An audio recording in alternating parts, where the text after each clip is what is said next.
नमस्कार। आइए सुनते हैं आचार्य मायाराम पतंग द्वारा रचित कहानी आल्हा उदल की वीर गाथा भाग 11। कहानी सुनने वाले सभी श्रोताओं से मेरा अनुरोध है कि चैनल को लाइक, शेयर और सब्सक्राइब करें और बेल आइकन दबाना ना भूलें। 96% लोग जो कि कहानी को सुन रहे हैं उन्होंने सब्सक्राइब नहीं किया है। मेरा आपसे अनुरोध है कि चैनल को सब्सक्राइब करें जिससे आगे के सभी अपडेट आपको मिलते रहें। धन्यवाद। बेला का गौना। पृथ्वीराज चौहान की पुत्री बेला का विवाह परिमाल के पुत्र ब्रह्मानंद से भारी युद्ध के पश्चात हुआ था, परंतु माँ अगमा ने डोला गौने में विदा करने को कहा था। एक दिन बेला ने ही उदल के नाम संदेश भेजा कि अब गौना कराकर ले जाओ। उदल तैयार हो गया, परंतु माहिल ने ब्रह्मा को उकसा दिया और ब्रह्मा अकेले जाने को तैयार हो गया। फौज लेकर गया।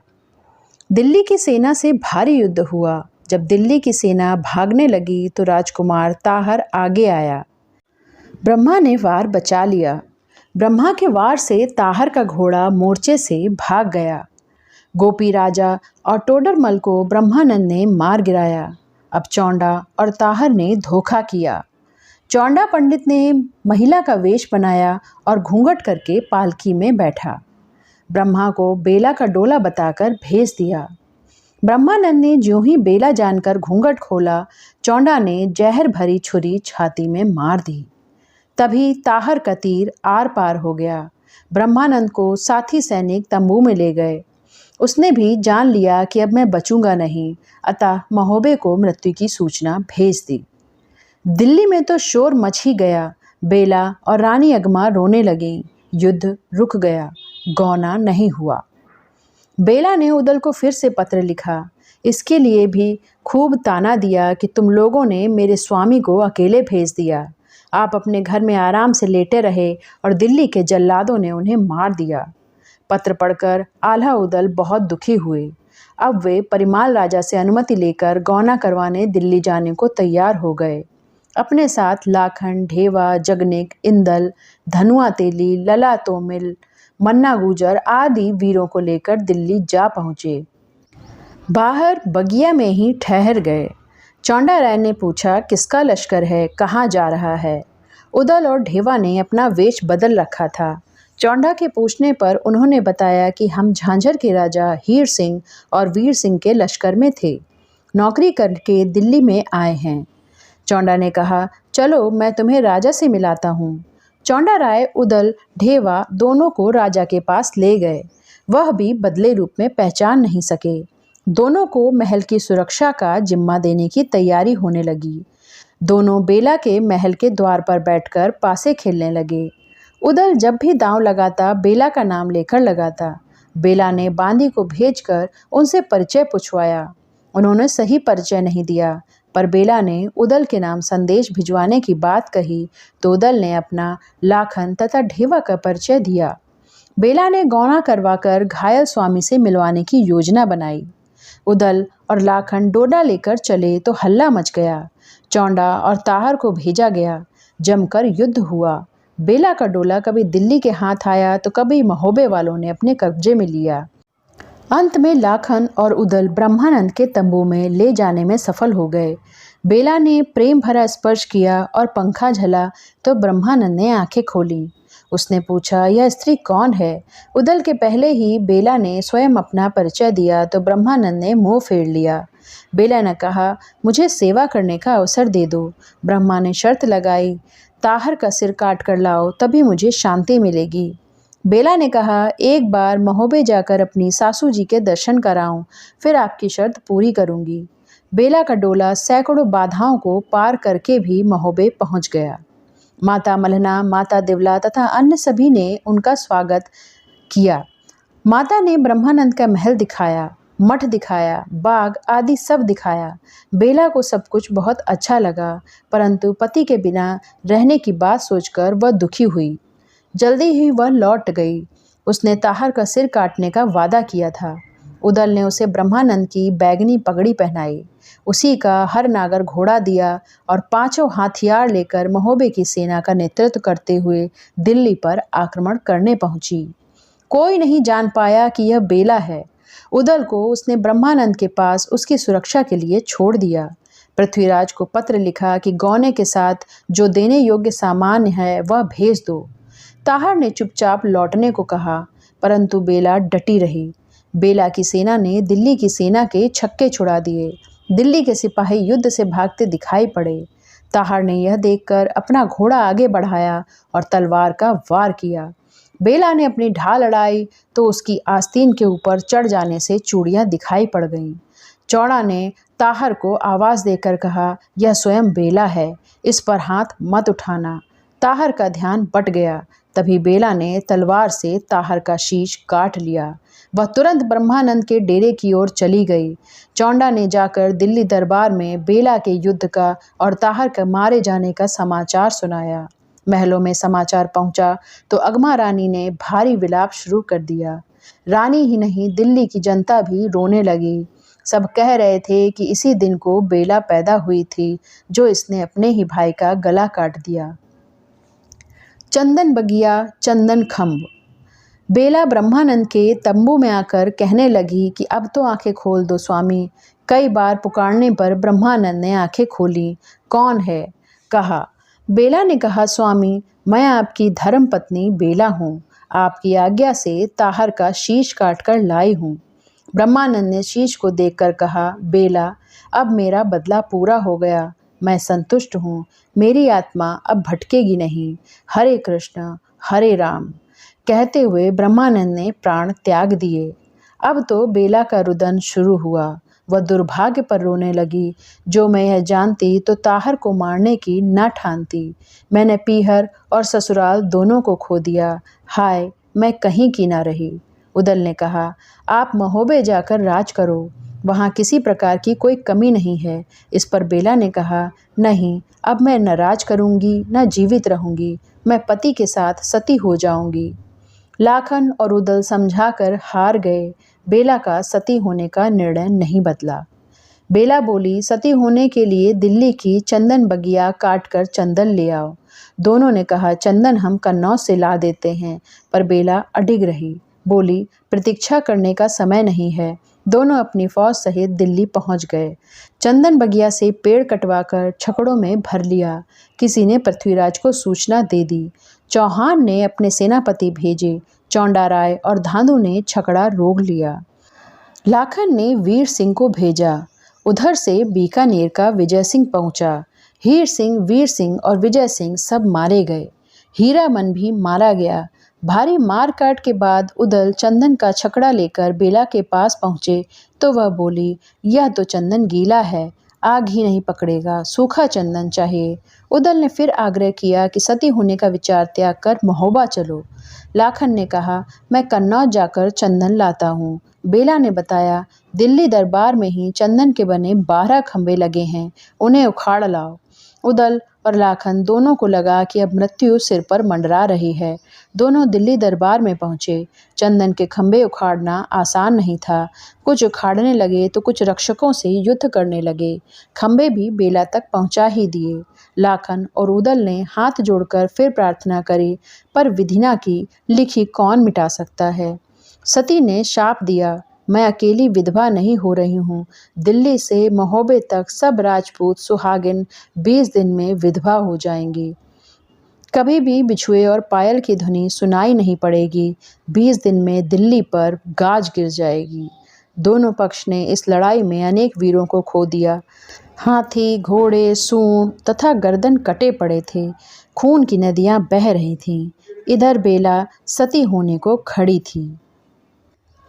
रानी बेला के सती होने पर योद्धाओं का अंत।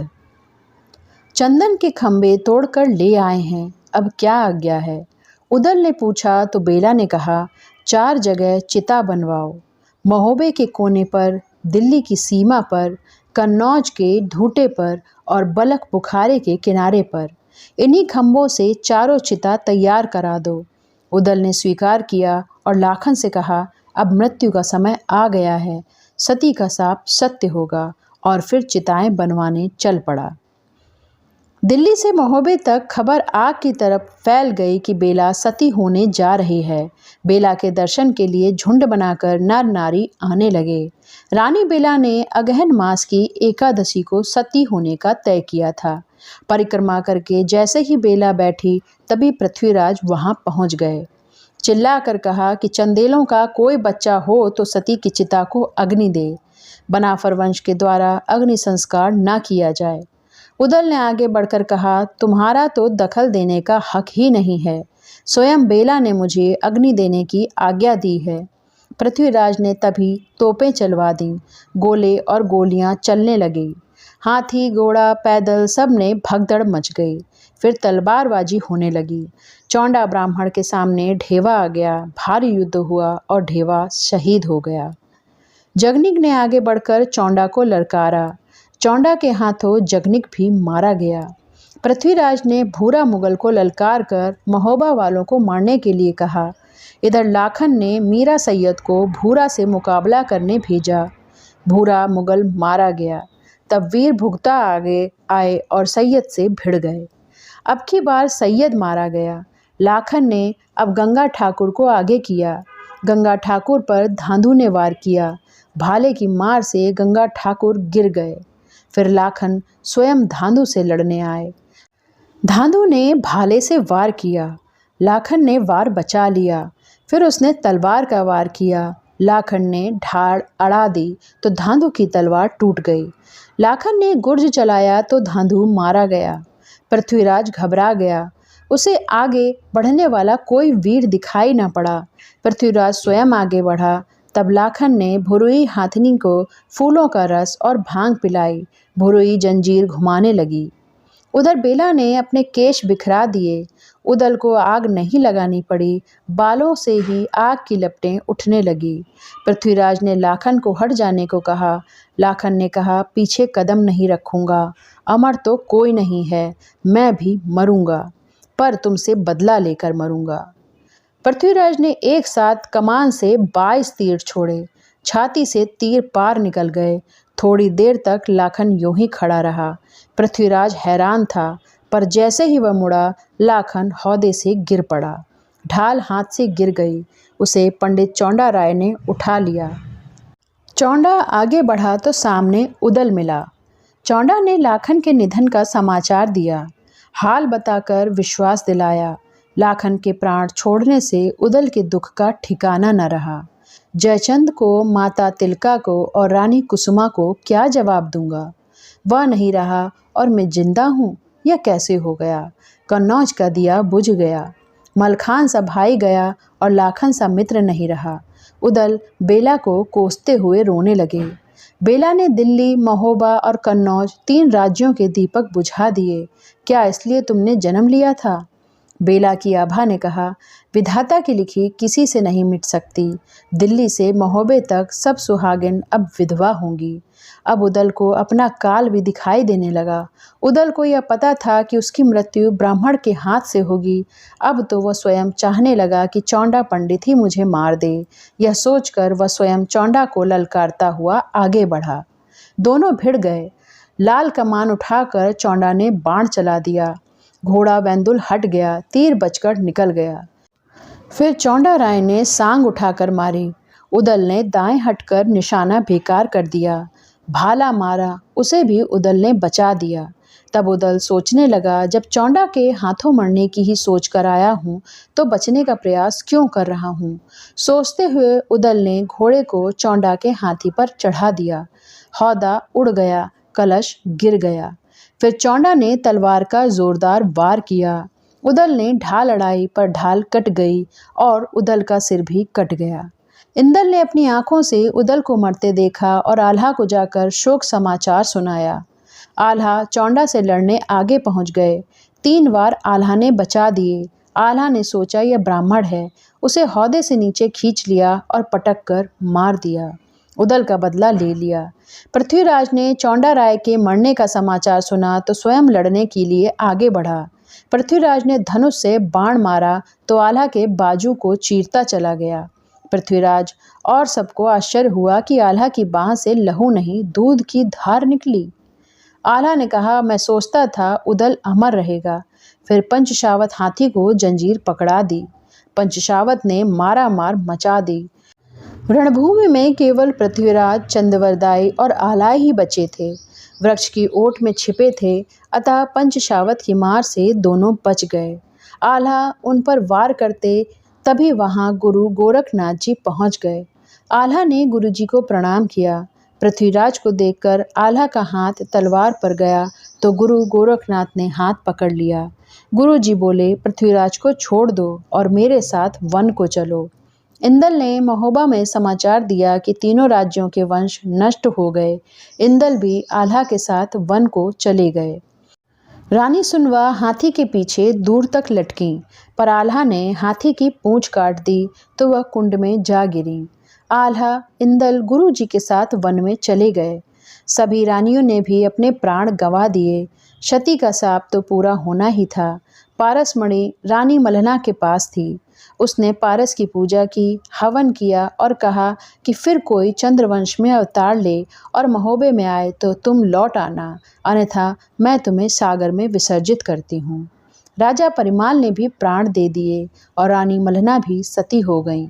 महोबे का दीपक सदा के लिए बुझ गया। दिल्ली बर्बाद हो गई।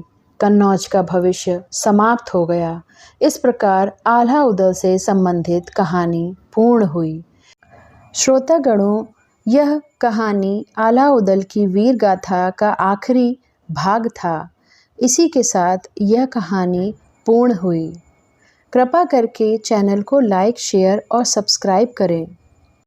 अभी तक मेरे चैनल को मात्र 4% लोगों ने ही सब्सक्राइब किया है।